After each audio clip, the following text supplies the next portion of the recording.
listening to the MMA Brothers Podcast, coming to you from Toronto, Ontario, Canada. Your source for UFC news, previews, and post-fight coverage. Hosted by your favorite duo, Daryl and Asher. Let's get it started. Hello guys, and welcome back to the MMA Brothers Podcast. It's Daryl. It's Asher. We're talking UFC Fight Night, Anderson Silva versus Uriah Hall. We're giving you the post-fight analysis. It's a sad day. I will just get into it. We're just covering the main card. The night started off with Bobby Green versus Thiago Moises, or however you want to say it. So, how did the fight go down? So, Bobby Green was moving forward, popping his head side to side, hands super low to protect against the takedowns. I thought he outstruck Thiago, but Thiago's strikes did more damage. Bobby was showing more wear and tear on his face. Do I think it was a robbery? There's no way you can tell me 29-28 every single judge for UD. This is a split decision win at the bare minimum, because I thought Bobby Green did enough to get it done. At least you can't definitively tell me Thiago won 2 out of 3 rounds. I don't know, but it was mostly Thiago shooting for takedowns, throwing ridiculously hard overhand rights, barely hit the mark. His striking rate was 35%. He wasn't landing a lot of the strikes that he threw, as you guys can see from total strikes, significant strikes. Good on Thiago. I don't know. I thought Bobby won. I thought it was a split decision, 2-1 for Bobby, but whatever. What did you think? I thought the way the fight started was interesting, because even the commentators were saying that Thiago Moises is not going to be the one to be the aggressive guy on the feet, but that's how he started. He started by throwing more punches and more kicks in the beginning of the fight, so that threw the commentators off too. So, and then obviously in the second round, Bobby Green was better with his striking. Even though I think he did get taken down in the second round as well, but whatever. I think it was also the second round where that heel hook he almost got caught in. But yeah, in terms of the feet, that's where you see that striking differential. And in the third round could have gone either way as well. So it was a fight that was interesting. It could have. I agree. It would probably not a unanimous decision for Thiago, but more of a split decision win either way. And Dana White came and said he had no problem with Thiago winning this fight by unanimous decision. And it's sad, because I think Bobby Green was going to be the first fighter this year to get to 4 wins within the calendar year 2020, but I think Kevin Holland ended up doing that, which is our next fight that we're going to cover. Versus Charlie Ontiveros. This was a very, very interesting fight. Charlie, good on him for taking the short notice fight. I think that, Kevin is just so good at his stand-up game, and he's so strong. The way he was able to ragdoll Charlie was pretty bad. And then when he slammed him, he messed up Charlie's neck, and it was a verbal submission. And that's how the fight ended. I'm glad to see that he's okay. That takedown was vicious, man. The way he slammed him I just didn't even want to think about it. He was in the ring for a while, and I'm just glad to see that the American bad boy is okay. Good on Kevin Holland. He's the first to 4 wins this year. He was kind of jawing off at Izzy. He said that there's some prior things as to why. Because he made himself look crazy. Because if we don't know the backstory and you just sitting there yelling at the champ, telling him to get in the ring, and you just look like an idiot. But what'd you think? I thought it was the first slam was heavy, but there's a second slam, which is the one that hurt his neck. I didn't think that one was too bad. I've seen much worse. And I don't know, it was a neck issue. So I feel like it wasn't the back of his head or something. Something twisted the nerve or something, because his whole body was working fine. All his extremities, you could move his limbs, just something with his neck. So yeah, maybe he got slammed in an awkward angle. I don't know. But good on Kevin Holland, obviously. It sucked to see the fight end that way. I hope he's okay. But fun fact, actually, Brendan Allen, the guy who's fighting this weekend, he beat Kevin Holland. This is the same dude that beat Aaron Jeffrey. So he beat Kevin Holland and Aaron Jeffrey, which is kind of crazy. That was his last loss. So Brendan Allen, this guy's a real deal. But anyways, yeah, good on Kevin Holland. He's not gonna get Israel Adesanya. He can try his best, but that's not happening. You got to make your way up the ladder, man. There's a lot of fights at middleweight that you have to go through in order before you can get even close to getting a title shot. So there's a lot of killers waiting for you up there. But yeah, maybe you can get a top 10 opponent next, and we'll see what happens from there. Yeah, but we can move and on. then we'll move on to Maurice Green versus Greg Hardy, guys. I don't know if I picked Maurice to win. I'm pretty sure I picked Greg. Greg is just like he's a tank, man. He was gonna be the only heavyweight to miss to miss the cutoff at 265 or 266 or whatever. He came in, I think, a pound and a half over, and he had like an hour to lose it, and he ended up coming in at the weight. But dude, this guy is he's just so big, man. You know what I'm saying? It's just the sheer size of him. It's like if he lands one punch, he dropped Maurice with a jab.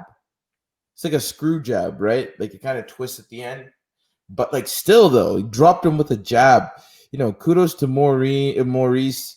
He said that he moved camps, he took up his family, uprooted, and he moved out to wherever he's training out of, and he really needed this fight. You could see that when he got dropped.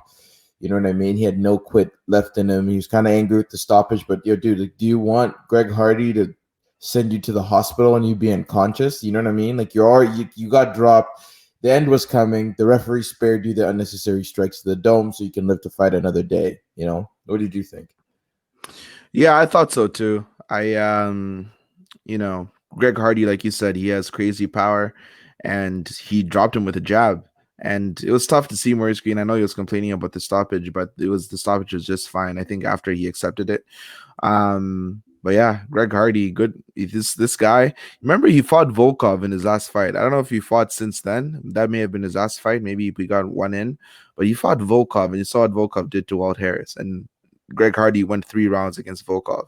So yeah, he got pieced up though. Greg has got a chin too. He got pieced up by Volkov. No, I know, but I'm just saying Volkov's that guy. Volkov's that guy that was also beating up Derek Lewis until he got clipped in the last 10 seconds of the fight. So Volkov is creme de la creme in terms of Volkov. striking. That's what I'm saying. Volkov, top 3, top 5 guy, heavyweight guy. You know what I'm saying? So Volkov is nothing to play with. So Greg Hardy obviously has potential. He can do a lot of good things in the heavyweight division. So his future is bright. So we'll see what the UFC can cook up for him next. But hopefully like a top 10 heavyweight somewhere in the top, anywhere from top 10 to top 7 area. Maybe not top 7, you know what I mean? They're like number 10, number 9, number 7, number 8 ranked heavyweights. Should be like next an Ivanov, like a black boy Ivanov. Yeah, like an Ivanov guy. You know what I mean? Yeah. So it was great showing by Greg. Good on him, man. His gas tank held up in the second round, which I didn't think it would. He's in great shape. He's a real problem. If they could just fine-tune his skills, he's like a very raw, unskilled Ngannou. You know what I'm saying? His punching power is ridiculous. He's not putting away guys like Ngannou did, but like you get what I'm trying to say. He has potential. Yeah, a lot of potential. Anyways, we'll move on to Bryce Mitchell versus Andre Thile. Andre Touchy-Feely, man. I think I picked him to win this fight. The thing is, Touchy-Feely, Touchy-Feely, like he's really, really good. But clearly he fought somebody that just had like a better skill set than him. On the feet, as you could see, Bryce Mitchell was a little bit stuck. I don't know, a better skill set. I don't know about that. Andre was holding his own on the ground, dude. He couldn't land any submissions on him. He couldn't even hold him down. Every single time he got taken down, he popped up to his feet. Yeah, he was put in full mount like 10 times, and he was able to pop out of him each and every time. So it was impressive what Touchy-Feely was able to do on the ground. And Thug Nasty, good on this guy's got a chin, man, because Andre was cracking him on the feet, dude. I was like, yo. Then Bryce would just shoot knee too. The guy was just eating knees. I'm like, yo, you good? After the fight, he's like, take a flying knee. He's like, yeah, you did. He's like, oh shit, all right. I was like, yo, this guy didn't even remember. Oh my god, Thug Nasty, bro. This guy is sick. The camo shorts. I love Thug Nasty, man. He's just a country boy, and he's just tough as nails. His technique is impeccable on the ground. Oh my god, he's getting better and better. the UFC needed a guy like Thug Nasty, man. Like he's just such a good, like he's like not a good character. What's the word? He's a unique character that just adds like such a nice like dimension to like the UFC roster. You know what I mean? Like Thug Nasty, guy from Arkansas, blue collar guy, farmer guy. Arkansas. Just yeah, I was just grew up on the farm and love fighting. I'm like, holy, let's go. Oh, He's so like when Donald you Cerrone. picture a country boy, strong country boy, that's Thug Nasty, bro. He represents them, but he does them proud, bro. This guy, no quit in him.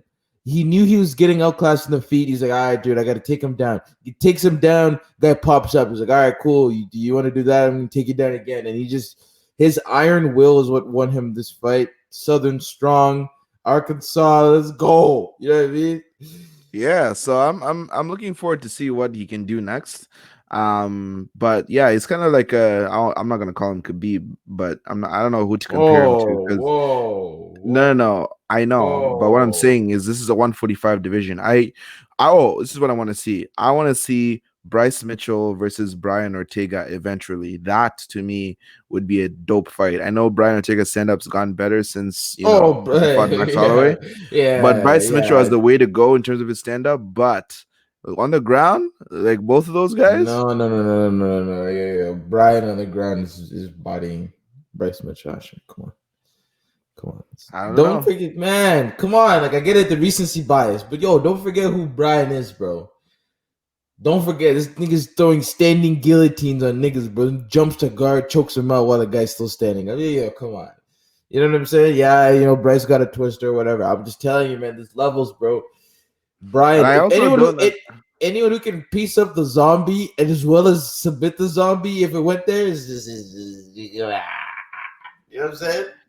Yeah, Ortega is that guy, but Bryce Mitchell's future is looking really, really bright. Like I think he can get there. He's only going to keep getting better. They'll keep on throwing better competition at him, obviously, and if he can get to somewhere where Ortega is, I would love to see that matchup. I'm obviously going to favor Ortega, but I just like to see them grapple each other. It'd be pretty dope. Okay, but we're gonna move on to Uriah Hall versus Anderson Silva. Guys, this one broke my heart, man. I don't know who's advising Anderson Silva to keep fighting, but dude, like, we love the Spider, so we want to see him fight, but we don't. You know what I mean? Because even if he won, it's just because then that would make him think he could still do it, and then he'd want to fight again. You know what I'm saying? Yep. It's not that he can't fight now. Don't get it twisted. He cannot fight with these dudes, right? He cannot fight against the top echelon of the middleweight division right now. He couldn't even, some of the top 15, maybe towards number 15, Anderson would do pretty well, but Uriah Hall and these dudes, man, come on. He's got an Izzy, Uriah, Jared Cannonier. I forget his other losses. It's like you're feeding him to the Shark Tank, man. He's 40-something, I don't know. I think the Spider's taken way too much unnecessary damage too late in his career. Turns out he's been a diva to work with Dana. I trust Dana, and Dana was pretty pissed that he let him fight because we don't need to see it, man. We don't. We already respect you enough. Don't stay in there till we pity you to leave. You know what I mean? Leave when you're high on it. And I'm so happy that Henry Cejudo is gone because there's nothing more I'd love to see him get in there and get KO'd. But I don't know. I'd rather you leave like a Henry Cejudo than leave like an Anderson Silva. He got the titles, he got the belts, and he's off it. Whereas Anderson just kept fighting, and to the point where it just breaks your heart to see him in there. Because no one wants to see the Spider get dropped. No one wants to see him almost get finished. You know what I mean, Asher? Yeah, I totally get what you're saying. It's unfortunate, Like it was pretty sad, especially with Uriah Hall crying, like, when he had finally TKO'd him and he was just like, oh, I'm so sorry, you're my idol, you're a legend and all that stuff. And it was pretty sad to see. But at the end of the day, like Dana White was saying, you shouldn't have let him go out there and fight Uriah Hall. Uriah Hall is actually one of the most gun-shy fighters. The thing is, I was watching the fight and I was like, Uriah Hall needs to just throw, man. Like, he's respecting Anderson Silva way too much. Like, anyways, I bet on Uriah Hall to win, and I'm lucky I won my money. But yeah, Anderson Silva, please hang him up. Like, he should have hung him up a long time ago because he doesn't want to fight in like God knows how many years. So, but the way he's been talking, it sounds like he's gonna fight one more time. He says he's like, "Oh, I think I'm done, but I'm not sure." And like, what? It's like, wait, what? You know, like, what do you mean? You said you were done, but now you're saying you're not sure. But Dana White has come out and said he's never letting Anderson Silva fight in the UFC again. So Dana was saying stuff like, "Oh, he couldn't even like stand up for the interview. Like, he had to sit down like in the post-fight interview." And Anderson Silva just didn't look good or whatever. Dana just giving it to him, but at the same time, it's like, I feel bad. Like, I don't want to give it to him. No, but Dana needs to do that though. You know, Dana needs to just like get into him. Like, dude, stop, man, stop. Like, stop. You know. Yeah. I don't know, man. It sucks to see. It's a pity, you know. Yeah, and he was bitching at Uriah Hall. He's like, "Yo, you threw 10 strikes in the main event on ESPN. You threw 10 strikes in a round." He said, "Dude, that's ridiculous." And I echo Dana's testament, dude. If people tune in, they want to see, like, if I'm paying you to fight, you better go out there and fight, man. You know, none of this BS that he was doing where he's not throwing, because it looks bad on the company, right? You're putting out a shitty product. So why would Dana even want to give Uriah another fight? You know what I'm saying? Yeah. No, I totally get what you're saying. So, yeah, anyways, it sucks. Uriah Hall, good for you. You got your win. You got your win bonus. You sent it into Silva into retirement. At least he can put that in his resume saying that I fought Anderson and I beat him. So that's definitely something he can hang his hat on. But guys, let us know what you think about, you know, this main card, about Anderson Silva's career. And Conor McGregor ended up tweeting, and he said that like he thinks Anderson Silva should actually continue competing, but not in MMA, just in general. He can find ways to compete in different competitions, people with different ages and stuff like that. So he doesn't have to feel like he can't compete anymore, because obviously he's a fighter and this is what he's been doing for 20 plus years. So I understand why Anderson Silva may not be willing to hang him up right now. So maybe he can just do jiu-jitsu tournaments, or at least amateur, no, not amateur, like tournaments with guards and stuff like that, protection, just so he doesn't take any more damage. But yeah, that's pretty much our post-fight analysis. Let us know what you think. Who should Thug Nasty face next? That's the question of the day, guys. Please comment if you're listening on YouTube or watching on YouTube, and if you're on the podcast, if you're listening to us, then you can just continue to listen to us. And there's also something that we're testing. Please check the link in the description. If you're going to send us some voice notes, you can. So it'd be nice to get some voice notes so we could respond to you. And that's pretty much it for me. Dar, any last words? No, guys. Thank you. Thanks again for listening. Let us know about what you think about the Spider, Bryce Mitchell, anything sort of UFC related. Let us know, guys, and we get cracking on it. Thank you, guys, and we'll see you next time. Later. Thanks for listening to the MMA Brothers Podcast. We hope you enjoyed this episode, and if you did, please give us a follow on our socials. You can check out a description of this episode for more, but don't forget to connect with us on Instagram at MMA Brothers Pod. We'll see you on the next episode.